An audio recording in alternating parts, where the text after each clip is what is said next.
বন্ধুরা, আজ আমরা এসে গেছি সাফারি ওয়ার্ল্ডের সেকেন্ড পার্টে। সাফারি ওয়ার্ল্ড হলো সাফারি ওয়ার্ল্ড পাবলিক লিমিটেড দ্বারা পরিচালিত মেরিন পার্ক ও সাফারি পার্ক নামে দুটি পার্কের সমন্বয়ে থাইল্যান্ড ব্যাংককের একটি পর্যটক আকর্ষণ।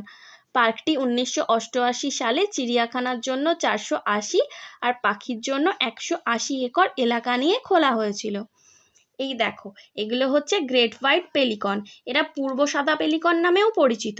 গোলাপি আর সাদা এই দুই রঙের পেলিকন পাখি দেখতে পাওয়া যায়, কিন্তু এখানে আমরা শুধু সাদা পেলিকনই দেখতে পাচ্ছি। এটি পেলিকন পরিবারের একটি পাখি। এটি দক্ষিণ পূর্ব ইউরোপ থেকে এশিয়া এবং আফ্রিকার মধ্যে দিয়ে জলাভূমি এবং অগভীর হ্রদে প্রজনন করে। গ্রেট হোয়াইট পেলিকন হলো একটি বিশাল পাখি। এরা দৈর্ঘ্যে 140 থেকে 180 সেন্টিমিটার পর্যন্ত হয়। ডানার পরিমাপ 226 থেকে 360 সেমি। প্রাপ্তবয়স্ক পুরুষের পরিমাপ প্রায় 175 সেমি হয়। এদের ওজন 9 থেকে 15 কেজি পর্যন্ত হতে পারে। মহিলা পাখিগুলির দৈর্ঘ্য 148 সেমি এবং যথেষ্ট কম ভারী, ওজন 5.4 থেকে 9 কেজি হয়। এটি আফ্রিকাতে বসবাসকারী সবচেয়ে ভারী উড়ন্ত পাখি। পুরুষদের ঘাড়ের নিচের দিকে বাঁক থাকে আর মহিলাদের একটি খাটো সোজা চঞ্চু থাকে। আর দেখো, এখানে ওদের ইন্ডিকেশন করা আছে, কিন্তু চারিদিকেই ঘুরলে পার্কটি দেখতে পাওয়া যাচ্ছে এই পাখি। এই দেখো, এরা এখানে বিশ্রাম নিচ্ছে। আর এই যে ঘরগুলো, এগুলো হচ্ছে জেব্রাদের ঘর। এগুলো হচ্ছে গ্র্যান্টেড জেব্রা।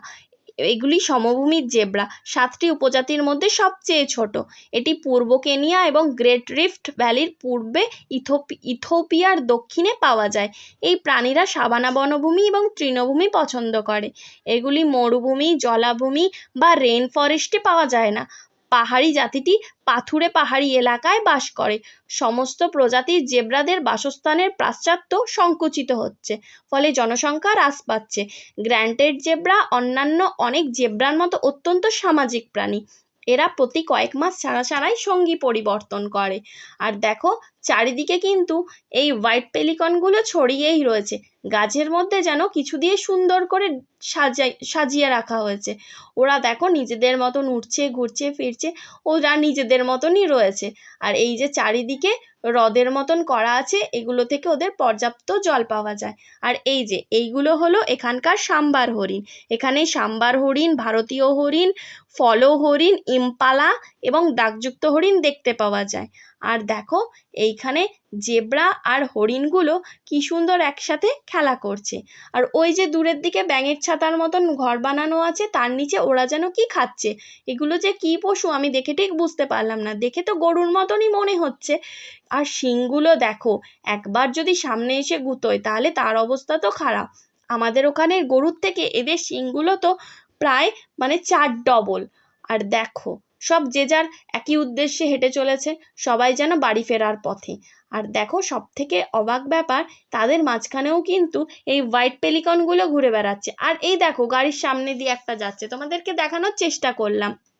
এখানে সব থেকে সুন্দর ব্যাপার, আমাদের ওখানে চিড়িয়াখানাগুলোয় পশুগুলো বন্দি থাকে আর আমরা আমাদের মতন ঘুরে ঘুরে ওদেরকে দেখি। কিন্তু এইখানে সব থেকে ভালো লাগলো এটাই, আমরা কিন্তু গাড়ির মধ্যে বন্দি হয়ে ঘুরে ঘুরে ওদের দেখছি, ওরা কিন্তু নিজেদের মতো উন্মুক্ত বাতাসে ঘুরে বেড়াচ্ছে। আর এই যে হ্রদগুলো, এটা কিন্তু পুরো পার্কটা জুড়েই রয়েছে। আর দেখো, আমাদের যে যাওয়ার রাস্তাটা ছিল, ওটা কিন্তু ছিল এদিক ওদিক ঘুরে ঘুরে। পার্কটা অনেকটাই বড় ছিল। আর এই যে আমরা চলে এসেছি বাঘ মামার কাছে।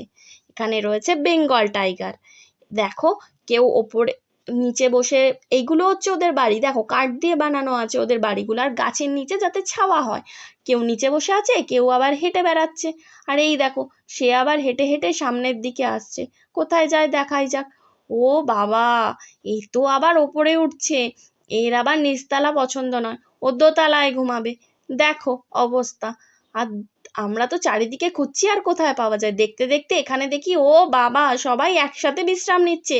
এ আবার আমাদের গাড়ির দিকে এগিয়ে আসছে। একটু ভয় লাগছিল, কিন্তু বেশ আনন্দ হচ্ছিল। আর দেখো, এই বেঙ্গল টাইগার বা রয়্যাল বেঙ্গল টাইগার বাঘের বিশেষ ধরনের উপজাতি। বেঙ্গল টাইগার বাংলাদেশের জাতীয় পশু।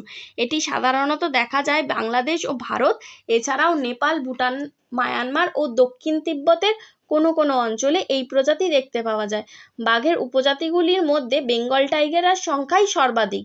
ভারতে বেঙ্গল টাইগারের বর্তমান সংখ্যা 1411টি। তার মধ্যে 153 থেকে 163টি রয়েছে নেপালে ও 103টি ভুটানে রয়েছে। আর দেখো, এই যে আমরা ঘুরে যাচ্ছি আর এইখানে মেসো আর আমাদের মধ্যে কথা হচ্ছে কি না, মেসো বলছে মেয়ে বাঘগুলো সবই ঘুমাচ্ছে, আর আমি আর বোন তো খুবই ঝগড়া করছিলাম যে তুমি এখানে অন্তত এই কথাটা বলো না, মেয়েরা নাকি শুধু ঘুমায়। দেখো এই যে এগুলো হচ্ছে ওদের গাড়ি, এটা নিয়ে পরে আসছি। মেয়ের কথাও মেশোর কথা হলো মেয়েরা নাকি সব ঘুমাচ্ছে, তাই আমি বললাম আমি আর বোন অন্তত থাইল্যান্ডে এসে এই কথাটা বলো না, এখানে মেয়েরাই সব থেকে বেশি কাজ করে। আর এই দেখো এই যে ডোরা কাটা গাড়িগুলো দেখছো, এগুলোতে রয়েছে ওদের ট্রেনার, যাতে এখানে যারা ওদেরকে দেখতে এসছে তাদের ওরা যাতে কোনো ক্ষতি না করতে পারে, তাই এরা সব সময় কিন্তু ডিউটিতে থাকে। এটাই হচ্ছে ওদের ডিউটি।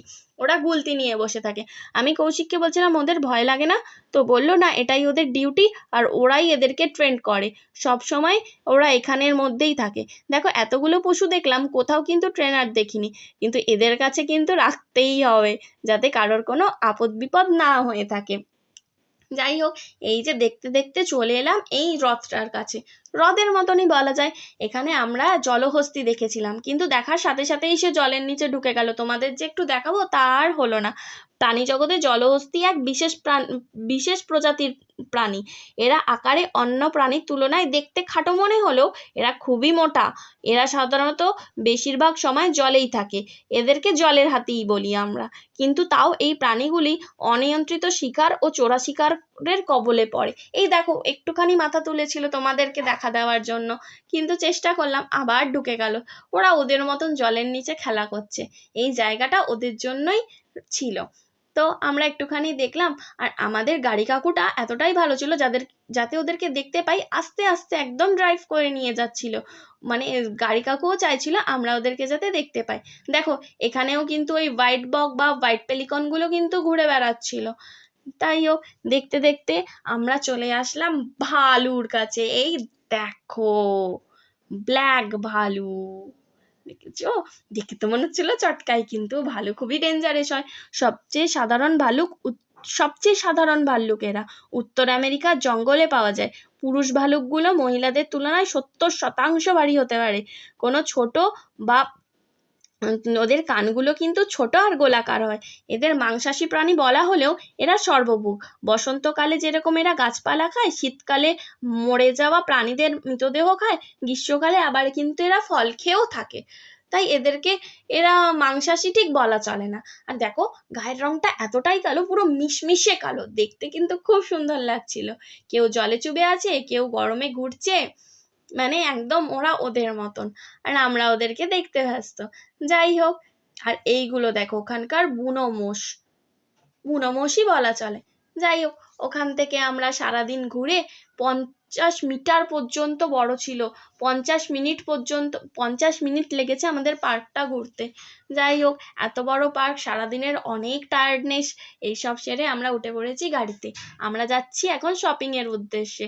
কৌশিক ঘুমিয়ে পড়েছিল, আর আমি একটুখানি শর্ট নিচ্ছিলাম। এই যে চলে এসেছি বাজারে। এই দেখো এইগুলো হচ্ছে এখানকার ফাস্টফুড সেন্টার। দেখো কত রকমের কালারফুল খাবার, কিন্তু এই দেখো চিংড়ি মাছও রয়েছে, কিন্তু দেখো শামুক, তারপরে কত রকমের পোকা, আর ওই যে প্লাস্টিকের মধ্যে তো পোকাই ভর্তি ছিল। দেখে কিরকম লাগছিল, এত গন্ধ, বীভৎস গন্ধ, তোমাদের বলে বোঝাতে পারবো না। কিন্তু তাও চেষ্টা করছিলাম যে একটু ক্লিপ নেওয়ার জন্য তোমাদের সাথে যাতে শেয়ার করতে পারি। আর এগুলো যে কি কি খাবার কিছুই বুঝতে পারছিলাম না। নাকে হাত দিয়ে তাও শর্ট নিচ্ছিলাম তোমাদেরকে দেখাবো বলে। দেখো কত ধরনের, বাবা রে, দেখতে তো কেমন লাগছিল। আর এই দেখো এখানেও স্যুপের মতন কি কি সব বিক্রি হচ্ছিল, কিছুই বুঝতে পারছিলাম না। যাই হোক, দেখতে দেখতে হাঁটছিলাম ফুড দিয়ে। এইখানে দেখো সব থেকে তবে একটা জিনিস সুন্দর, এইখানে কিন্তু অনেক রকমের কালারফুল ফুল পাওয়া যাচ্ছিল। ফুলগুলো কিন্তু খুব সুন্দর, খাবারগুলো ভালো না লাগলেও ফুলগুলো তো বেশ ভালো লাগছিল। আর দেখো সব জায়গায় কিন্তু মেয়েরাই ছিল, মেয়েরাই সেল করছিল। আর এই যে আমরা ওভার ব্রিজ দিয়ে যাচ্ছিলাম শপিংয়ের উদ্দেশ্যে। আর এই জায়গাটা তো দেখে আমার পুরো স্প্ল্যানেট ফিল হচ্ছিল। তোমাদের কি মনে হচ্ছে আমি জানি না। আমরা ভিডিও করতে করতে একটু পিছিয়ে গেছিলাম, তাই ওরা ওয়েট করছিল। এবার আমরা চলে গেলাম সবাই শপিংয়ের উদ্দেশ্যে। এইখানে ঢুকেই দেখছি অনেক রকমের দোকান। দেখে প্রথমেই একটা তো কিড সেন্টার এতটাই চোখে পড়লো যে জামাগুলো এত সুন্দর দেখো। আর সব থেকে অদ্ভুত বিষয়, এখানে কিন্তু বিভিন্ন দেশ থেকে মেয়েরা এসে বিজনেস করছে। কেউ কেউ আবার বাংলাও বলছে, জানো আমাদের বাংলা বলছি আমরা, ওরা বুঝতেও পেরে যাচ্ছিল। দেখো দারুণ লাগছিল, কালারফুল। যাই হোক আমরা এখান থেকে শপিং করে উঠে পড়লাম গাড়িতে। এবার আমরা যাব আমাদের এয়ারপোর্টের উদ্দেশ্যে। আজকে আমাদের থাইল্যান্ডের লাস্ট দিন।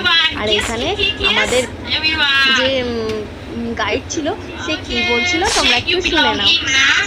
Don't forget everything on bus because bus go on, not come back to airport. Check first. Okay, I check again. You check first, I check too. Okay. Yeah. 1, 2, 1, 2, 3. We have the 1, 2. আমাদের যে guide ছিল তারও মন খারাপ হয়ে গেছিল, আর আমাদেরও মন খারাপ হয়ে গেছিল, কারণ অনেকগুলো দিন একসাথে ছিলাম। যাই হোক এখান থেকে আমরা চলে এসেছি এয়ারপোর্টে। আমরা এয়ারপোর্টে অনেকক্ষণ আগেই এসে গেছি, আর আমাদের ফ্লাইট ছিল অনেকটা দেরিতে। তো আমরা বসে একটু বোর হচ্ছিলাম, রিলস, যাই হোক তার মধ্যে কতগুলো রিলস করেছি, ভিডিও বানিয়েছি, এইসব করে কিছুটা টাইম পাস করেছি। আমাদের ভিসা টিসা হয়ে গেছে। এই দেখো কৌশিক মেশো সব ঘোরাঘুরি করছে, কখন যে সময়টা হবে আর উঠে আমরা বাড়িতে যাব। এই আমরা চলে এসেছি আমাদের যেখানে ফ্লাইট দেবে, যেখানে আমাদের ফ্লাইটের গেট নাম্বার ছিল ওইখানে। মাঝখানে আবার মেশো হারিয়ে গেছিলো ওয়াশরুমে যেতে গিয়ে। যাই হোক মেশোকে খুঁজে পেয়ে আমরা উঠে গেছি আমাদের স্পাইস জেটে। দেখো মেঘটা কি সুন্দর লাগছে না, আমার তো দেখতে দারুণ লাগছিল। আর মেঘগুলো যেন কাছে চলে এসছে, ধরতে পারবো। যাই হোক আমরা এখন উড়ে উড়ে পাখির মতন চলে যাব বাড়িতে। যাই হোক কিন্তু মনটা অনেকটাই খারাপ লাগছিল, আবার অনেকটা ভালো লাগছিল। অনেক দিন পর বাড়ির লোকের সাথে দেখা হবে। বাড়িতে বাবা তাপস কাকুকে কতদিন যেন দেখিনি, তার জন্য মনটা ভীষণ ভালোও লাগছিল। এই যে আমরা চলে এসেছি, এটা হচ্ছে আমাদের কলকাতা। দেখো কি সুন্দর ছোট্ট ছোট্ট লাগছে না ঘরগুলোকে। যতটা আমরা নিচে নামছি ঘরগুলো একটু একটু করে বড় হচ্ছে। আর বড় বড় বিল্ডিংগুলো যেন একটু মাথা চাড়িয়ে রয়েছে, কিন্তু বাড়িগুলো তো একদম ছোট্ট ছোট্ট লাগছে। আমরা আস্তে আস্তে করে নিচের দিকে যাচ্ছি, আর ঘরগুলো আস্তে আস্তে করে বড় হচ্ছে। এই দেখো এখানটা কতটা কালারফুল লাগছে না বাড়িগুলোকে। এখনো মেঘগুলো একটু করে সামনেই দিয়ে যাচ্ছে, আর দেখো কতটা কনজেস্টেড লাগছে জায়গাটা, আর কালারফুল তো ভীষণ। এরকম করতে করতে আমরা নেমে যাচ্ছি আমাদের গন্তব্যস্থলের দিকে। এবার আমরা ল্যান্ড করে গেছি, মিঠুনদা চলে এসেছিল আমাদের নিতে। সবাই ঘুমিয়ে পড়েছে, তাও আমি একটু ক্লিপ নিচ্ছিলাম। দিয়ে এই করতে করতে আমরা যাচ্ছি আমাদের বাড়ির উদ্দেশ্যে। এই দেখো সেই ব্রিজ, যাওয়ার সময় যেটা তোমাদের দেখিয়েছিলাম ওটা দিয়েই ফিরছি। আজকের মতন ভিডিও এখানে দেখা।